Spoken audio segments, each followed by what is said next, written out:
Hello friends, welcome to Learner's Planet. Friends, this is our first session for permutation and combination. Now most of the students consider this topic to be very difficult. But believe me, it's going to be very interesting topic, right? And definitely in most of the examinations, entrance examination, good number of questions are being asked from permutation and combination. Or maybe we can say from principle of counting as well, right? So let's begin the session, and we will be taking the basics of permutation and combination before we take the problems. So let's friends, first of all, let's discuss some basic terminologies which we are going to use in the this session and the other sessions of permutation and combination. The first term is the factorial. Now what's a factorial? You might have studied in your junior classes as well. See, n factorial, as I have written over here, that is the product of n numbers from 1, right? So n factorial is what? 1 into 2 into 3 till n. That is product of all these numbers, that is from 1 to n. Suppose I have 5 factorial. So 5 factorial will be 1 into 2 into 3 into 4 into 5. Similarly, 10 factorial, it's 1 into 2 into 3 and product till 10, right? So what n factorial is? It's 1 into 2 into 3 into 4 till n, right? So product of first n numbers is actually n factorial. Product of first 5 numbers, I'm telling numbers over here as natural numbers, or we can say positive integers, right? So first 5 numbers, the product of them will be 5 factorial, right? So what is the value of 5 factorial over here? Is 5 4s are 20, 23s are 60, 2s are 120. So the value of 5 factorial is 120, right? So I hope you are clear what is a factorial. Now we define 0 factorial as 1, and n factorial is not defined for negatives or fractions, right? That means n has to be a positive integer, or we can say a natural number, right? So factorial is defined only for positive integers, right? And 0 factorial is 1, that you have to keep in your mind, right?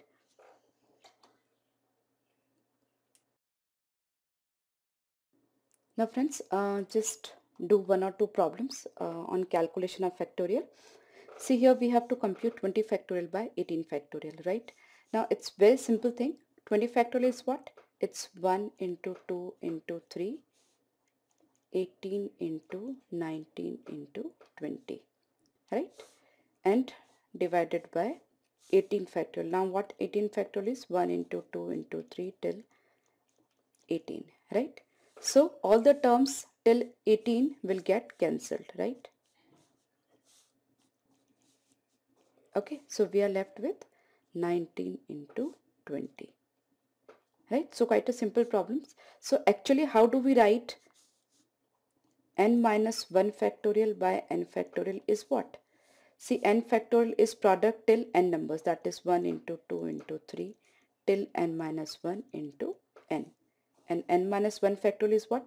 Product till n minus 1 numbers, right? So all the terms will get cancelled except n in the denominator, so it's 1 by n, right? So similarly, 20 factorial into 18 factorial. 20 factorial is product till 20. Now this is what? 1 into 9, 1 into 2 into 3 till 19. So it will be 19 factorial into 20, right? So 20 factorial can be written as 19 factorial into 20. Similarly, 20 factorial is 1 into 2 into 3, 18 into 19 into 20. Now this product can be written as 18 factorial. Yeah. And this is 19 into 20. Okay, so we can present the factorial in various manners. Now, as simple as 20 factorial is what? It's 18 factorial into 19 into 20 by 18 factorial. So it will get cancelled. So it's 19 into 20, right? Similarly, I calculate 10 factorial by 6 factorial into 4 factorial over here. 10 factorial, it's what? From 1 to 10 the product is. So I can write it as 6 factorial into 7 into 8 into 9 into 10, right? Divided by 6 factorial into 4 factorial is what? 4 into 3 into 2 into 1, right?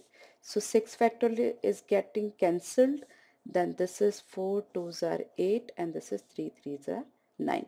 So 7 3s are 21 into 10, that is 210, right? So it's a quite simple. Now in this question, convert the following products into factorial. Let's do that. It is 6 into 7 into 8 into 9 into 10. So what we do, we multiply it by 5 factorial and divide it by 5 factorial, right? So it's 5 factorial into 6 into 7 into 8 into 9 into 10, and we divide it by 5 factorial. Now 5 factorial is what? 1 into 2 into 3 into 4 into 5. Then we have 6 into 7 into 8 into 9 into 10. So what it will be? 10 factorial, and in denominator we have 5 factorial, right? So we converted this multiplication of this product or this number into factorial very easily, right? Similarly, 2 into 4 into 6 into 8 into 10, it's quite simple. 2 can be written as 2, or we can say it's 1 into 2, then it is 2 into 2, then it is 2 into 3 into 2 into 4 into 2 into 5, right? Now this is 1 2 3 4 and 5. So 1 into 2 into 3 into 4 into 5, that is 5 factorial. And then we have 1 2 3 4 and 5. 5 times 2, right? That means 2 raised to 5. 5 times 2, the 5 2's are being multiplied with each other. So it's 2 raised to 5. So what we can say, this conversion of this to factorial is 2 raised to 5 into 5 factorial, right? Now here we have to find out the LCM of 4 factorial, 5 factorial and 6 factorial. Now what's 4 factorial? It's 1 into 2 into 3 into 4, right? So it's 4 factorial. 1 into 2 till 5, it is 5 factorial, and 1 into 2 into 4 into 5 into 6, that is 6 factorial. Now just see over here, what is the LCM of 4 factorial on 5 factorial and 6 factorial? We have to find a number that is divisible by 4 factorial, 5 factorial and 6 factorial as well, right? So just look at this number. See, it's 1 into 2 into 3 into 4, right? So definitely it is this number is divisible by 4 factorial. Yeah. Similarly, we have 1 into 2 into 3 into 4 into 5. That means this number is divisible by even 5 factorial, right? Because 4 factorial and 5 factorial, they are already included in 6 factorial, right? So what will be their LCM? LCM of 4 factorial and 5 factorial and 6 factorial will be nothing but 6 factorial, right? Because 4 factorial and 5 factorial are already included in 6 factorial that we can see over here, right? So this number is divisible by 4 factorial as well. This number is divisible by 5 factorial as well. And this number is actually 6 factorial. So it's divisible by even 6 factorial, right? 6 factorial can be written as 1 into 2 into 3 into 4 factorial, or it is 1 into 2 into 3 into 4 into, I'm sorry, over here it's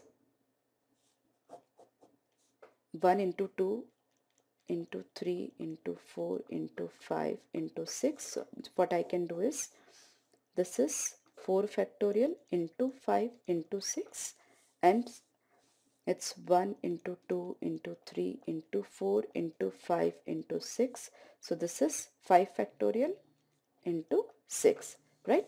So 6 factorial can be written as 4 factorial into 5 into 6, or 6 factorial can be written as 5 factorial into 6. So it's 4 factorial and 5 factorial are already included in this. Okay, I hope you are clear. Now let's see this question. Here we have to find out the value of x. That means first of all, let's take the LCM of left hand side. And as we have already discussed, what will be the LCM of 9 factorial and 10 factorial? It will be 10 factorial, right? So if I divide 10 factorial by 9 factorial, what I'll be getting? I'll be getting 10 only. Then plus 1 is equal to x by 11 factorial can be written as 11 into 10 factorial. Right? Yeah, we have discussed good number of questions earlier. So 10 factorial is cancelled. So 10 plus 1, 11 into 11, x is equal to 121, right? As simple as that. Here, we have to calculate the value of n in both the cases. Let's take this first one. It's n plus 2 factorial is 2550 into n factorial. Now what n plus 2 factorial is? It's n plus 2 into n plus 1 into n factorial is equal to 2550 into n factorial. So it's cancelled, right? Now we have to solve this quadratic equation, that is n plus 1 into n plus 2 is 2550. Now friends, how do we solve this quadratic equation? See this n plus 1 and n plus 2, these are two consecutive positive integers, right? So we have to find two integer. Either you solve the quadratic equation, or you can like by hit and trial you can calculate the value of n, right? Now these are two positive integers which are consecutive, right? So we get the product 2550, nothing but 50 into 51, that is 2550, right? Now 50 is what? It's n plus 1, because the smaller number is n plus 1. So n plus 1 is 50, so n will be 49, right? As simple as that. Okay. Similarly, let's solve this problem. N plus 1 factorial is 12 into n minus 1 factorial. Now n plus 1 factorial can be written as n plus 1 into n minus 1 factorial, right? Is equal to 12 into n minus 1 factorial. Now it will get cancelled. Now n and n plus 1, these are further two consecutive numbers and their product is 12. Now we know the two consecutive numbers and their product is 12 is nothing but 3 and 4, right? So it's 4 into 3 is 12. So what n is? N is nothing but 3, right? So it's quite simple. And I'm sure you are clear now. Now let's take this question. If n factorial by this data, the ratio is 2:1, we have to find out the value of n. Now let's divide the data. It's, if we divide this by this n factorial and this n factorial will get cancelled. So finally we will be getting 4 factorial n minus 4 factorial by 2 factorial n minus 2 factorial is equal to 2 into 2 by 1, right? So this ratio is 2 by 1. Now for 4 factorial is what? 4 into 3 into 2 factorial. So it's cancelled. Now this is 2. So, and apart from that, it's 2 into 3 into n minus 4 factorial by, or is equal to, we can say, n minus 2 factorial, and n minus 2 factorial will be what?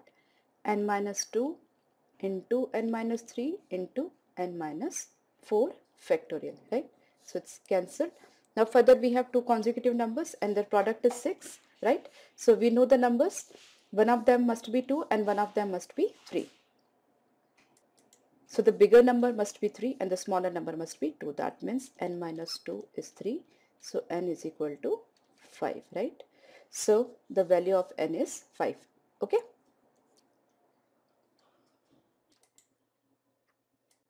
Now similarly, quickly let's calculate this. We have to calculate the value of n further. So n plus 3 factorial will be what? N plus 3 into n plus 2 into n plus 1 factorial is equal to 56 into n plus 1 factorial. So it's cancelled. Further we have two consecutive number and their product is 56. So it's 8 into 7 is 56, right? That means n plus 3 is 8. So n is equal to 5, right? So I hope you are clear about the concept of factorial. Now we come to the next point, that is next topic, we can say it's a principle of counting, right? Now let's discuss principle of counting. Now what's the term mean? See, principle of counting, there are two types of principles, that is addition and multiplication, right? And we come across the various problems in our day-to-day life when we have to decide whether in this case the two incidents or events are added or multiplied, right? Just for an example, suppose uh, there are maybe three boys and two girls in your class. Now just listen to me very carefully. Three boys and two girls are there in your class. Now the case 1, suppose you have to choose a representative out of these students, right? You have to choose one representative, right? Maybe it is a boy or a girl. Doesn't matter whether he is a boy or she is a girl, right? You have to choose one representative, right? Now how many choices do you have to choose one representative out of these boys and girls? So there are three boys and two girls, so in all 5 students, right? That means you will choose any one of them, right? So how many choices do you have? These are 5 choices, right? So getting my point? So you have 5 choices to choose one representative, right? What you have done over here, you have added this 3 and this 2. So this is principle of addition, right? Now I take the another case. Suppose these 3 boys are maybe A, B, C, and these 2 girls are maybe X, Y. Now the next case is I have to choose one boy representative and one girl representative, right? Now how many combinations of the students I will get? See, in the earlier case I was choosing just one. Now I am choosing two, right? Now there will be combination of the girls and boys, right? So what are these combinations? See, boy A, girl X. So AX, then AY, then BX, BY, then CX, and then CY. So how many options are there? 1, 2, 3, 4, 5, 6. So we have 6 choices, or I can say 6 combinations of representatives where is one is boy and other is girl. Now here in this case, how do I get the 6? It's these 3 into these 2, right? 3 into 2. So 3 into 2 is 6. So this is what principle of multiplication. In common language, how do we talk? See, I have to choose a boy or a girl. A boy or a girl as representative. Just concentrate on this or, right? So I have to choose one person only, either boy or a girl. So in this case, principle of addition would work, and a boy and a girl. So just concentrate on this and in this case principle of multiplication would work. So here we have added the data, here we have multiplied the data, right? So let's take more examples of this. Now let's take some real life examples where we can differentiate between this or and, right? So suppose maybe principal of your college, or say vice principal of your college, or maybe dean of your college. I take principal.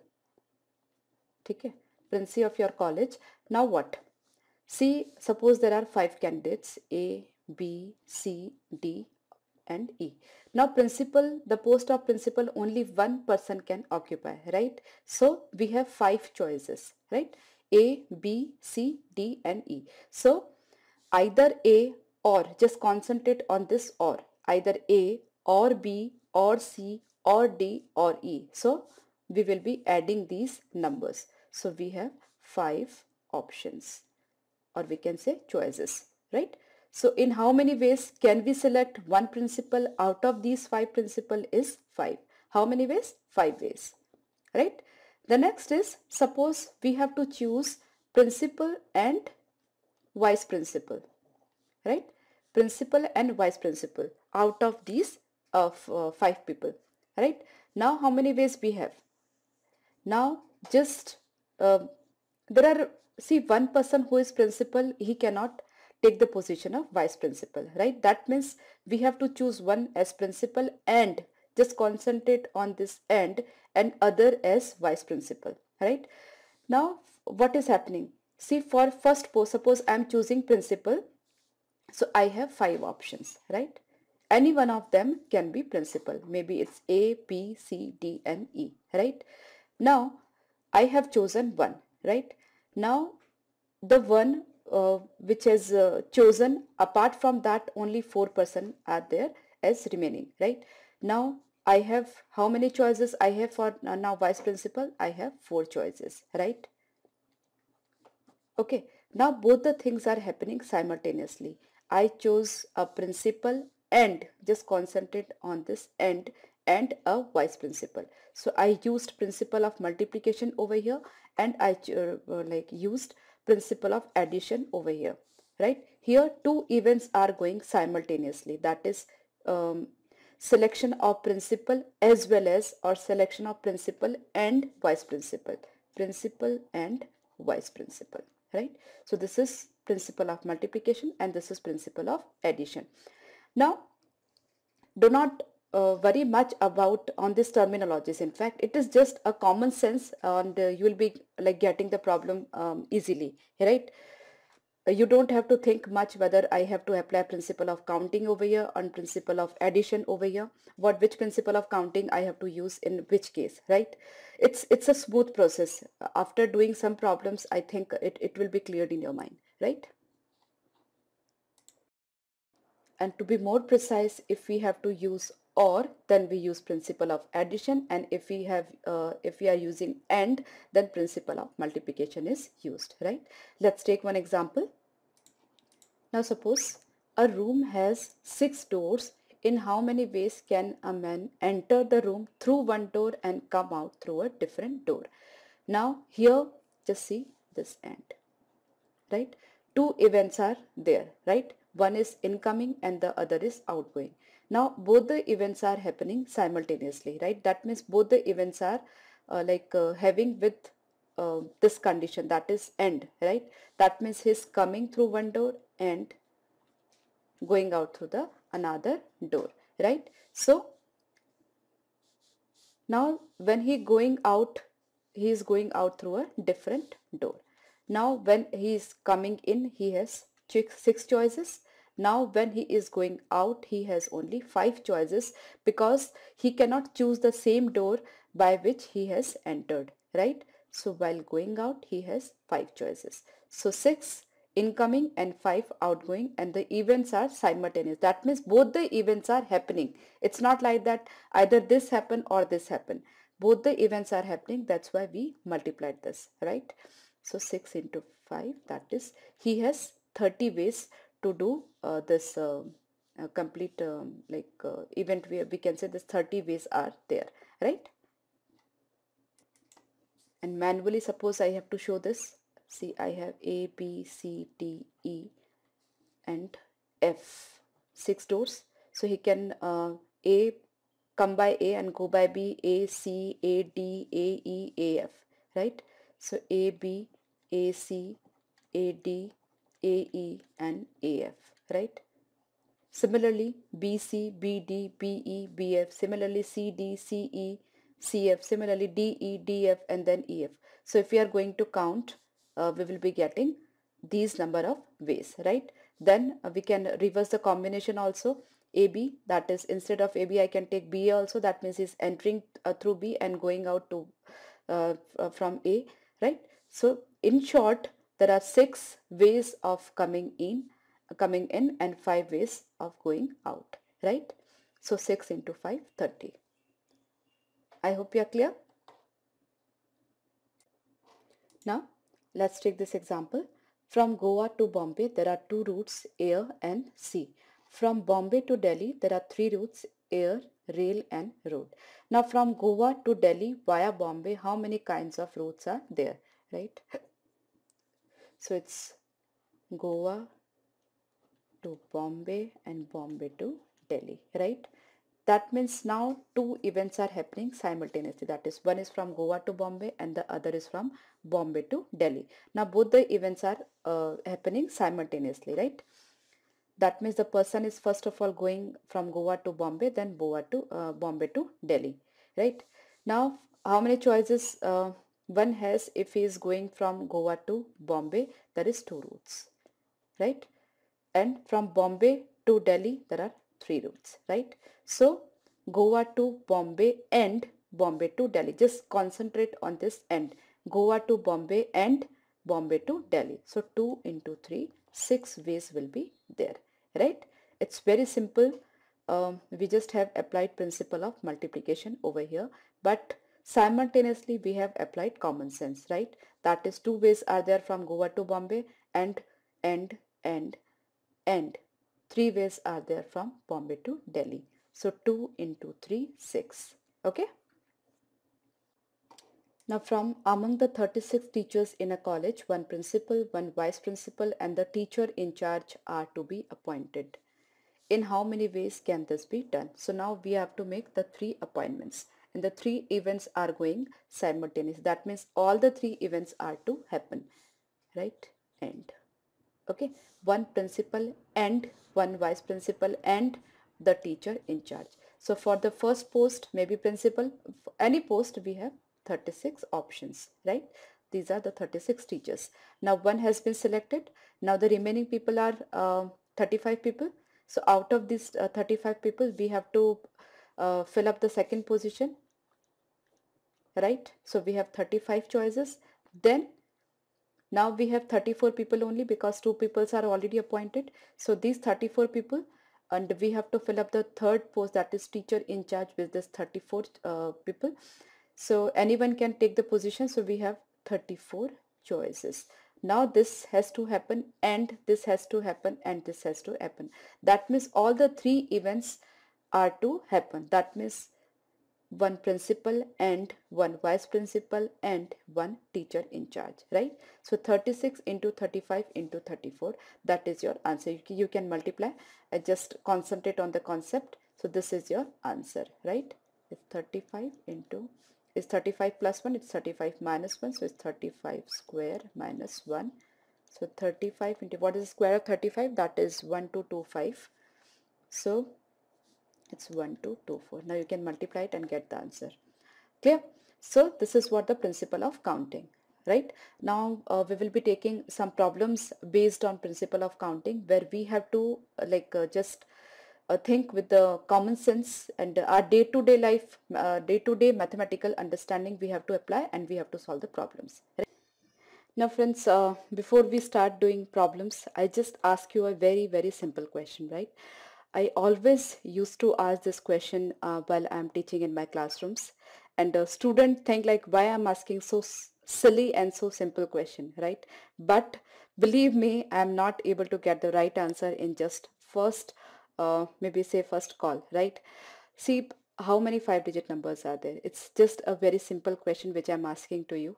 You have been studying this since your grade 2 or grade 3, but then also just answer me, how many five-digit numbers are there?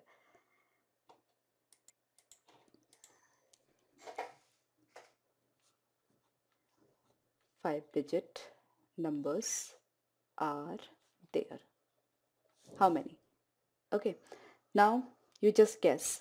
First of all, what you'll be doing? 10,000, then 99,000, then 99,000 minus 10,000, and blah blah blah blah. Various calculation you are going to make. Now somebody would come out with the three, four different answers are there. I just write it over there.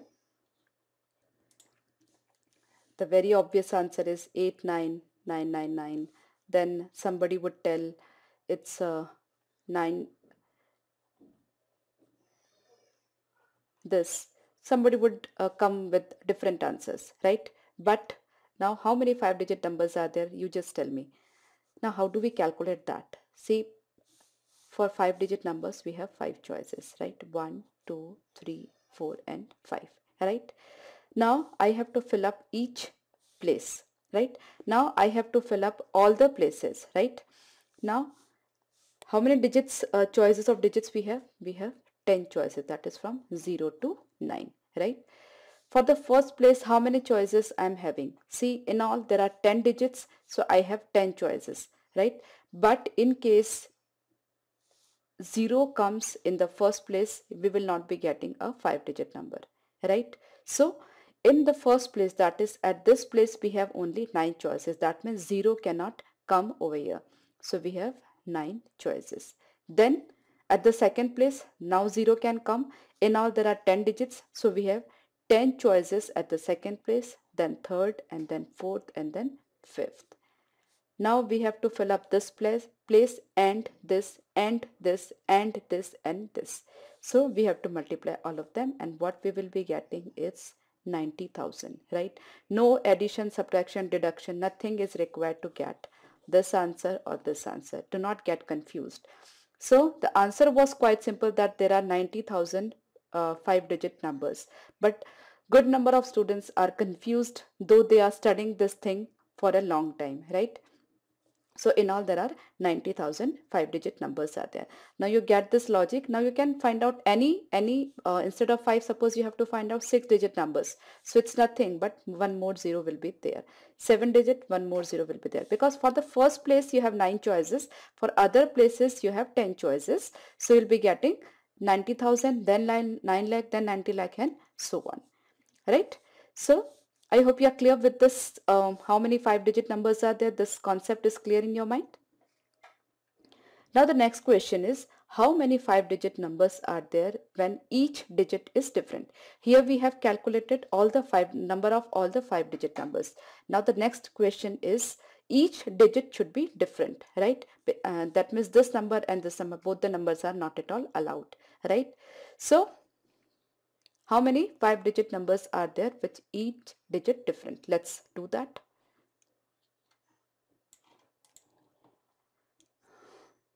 See, in all 5-digit numbers are 90,000, right? Now further I have 5 places and 0 to 9, 10 digits are there. Okay. Now for the first place, I cannot fill up 0. So I have 9 choices. I can take any number from 1 to 9, right? So I have 9 choices. Now for second place, if there is no condition, I have 10 choices from 0 to 9. That is 0, 1, 2, 3, 4, 5, 6, 7, 8, 9, 10 choices.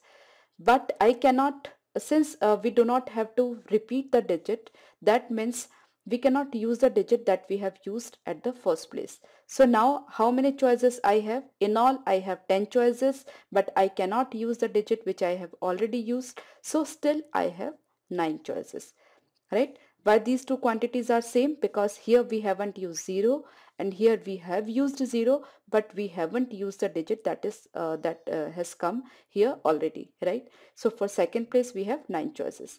Now again, third place we have 10 choices, but we cannot use the numbers which have already come over here at these two places, right? So now we have 8 choices. For this place we have 7 choices, and for this place we have 6 choices. So in all, first digit can be filled up in 9 ways, and just concentrate on and. Second digit can be filled up in 9 ways. Third digit can be filled up in 8 ways, and fourth digit in 7 ways and 6 ways, right? So the answer is 9 into 9 into 8 into 7 into 6, right? So the multiplication of these is that you can do, it's 2, 7, 2, 1, 6, right? So this is the number of 5-digit numbers when each digit is different, and we calculated the total number of 5-digit numbers, that is 90,000. So I asked you 2 questions. Now the third question is, how many 5-digit numbers are there when at least one digit is repeated? At least one digit, right? We do not want each and every digit to be unique. So at least one digit is repeated. Right? Now, how do we calculate that? There are various options: 3, 2, 2, 7, 5. This is applicable. 3, 2, 2, 2, 2. This is applicable. So good number of numbers are there. So we cannot calculate them manually. Now, how do we approach this problem? See, in all, we have how many 5-digit numbers? 90,000. Right? Now we have 90,000 5-digit numbers, and we have 27216 5-digit numbers when there is no repetition, right? No repetition at all. That means in the difference, that is 90,000 minus 27216, the remaining numbers will have at least one repetition, right? Because we have taken all the numbers of 5-digit, then we deducted the number in which there is no repetition of digit. That means in the remaining numbers there is at least some repetition, at least one digit is repeated, right? Maybe one, maybe more than one, right? But at least one digit is repeated, right? So 90,000 minus 27216, so it is 62784, right? So I hope you are clear with this funny, interesting and easy question. Friends, in this session I have discussed the concept of factorial, and I discussed principle of counting as well. In the next session we will be taking some problems based on principle of counting. So do revise this session before you come to the next session, right? Bye bye.